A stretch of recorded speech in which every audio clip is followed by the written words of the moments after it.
Valuation of liabilities. Valuation of liability is also important because if the auditor misses valuating liabilities, the balance sheet would not disclose the state of matter of a concern and stops being true and fair. For example, if fictitious liability for expense is included, it may overstate the expenses and would result in a considerable reduction in profits. Hence, an auditor should examine all the liabilities to be correct and authorized and should make sure that they are represented in actual value on the balance sheet date.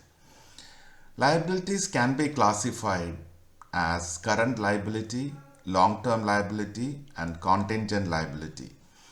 Current liabilities are short-term in nature and may be belonging to one of trade creditors, bills payable, interest, taxes, loans and advances, and accrued wages.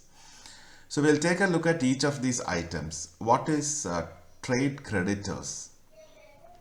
Trade creditors are actually suppliers that a manufacturing organization owes money for the purchase of raw materials.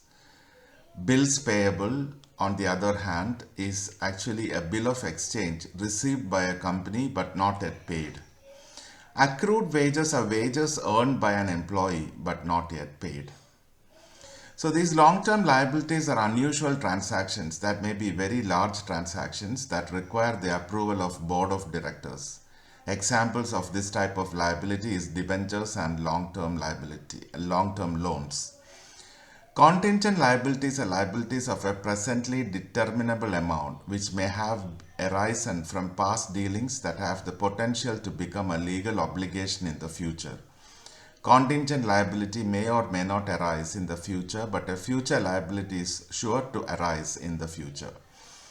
The Companies Act requires what is shown as one of the items in the footnotes of balance sheet is contingent liabilities. They need not be shown in the amount column of the balance sheet. So we have actually spoken a little bit about current liability. We have also spoken a little bit about contingent liabilities and long-term liabilities. Now we'll take a look at current liability in a little detail.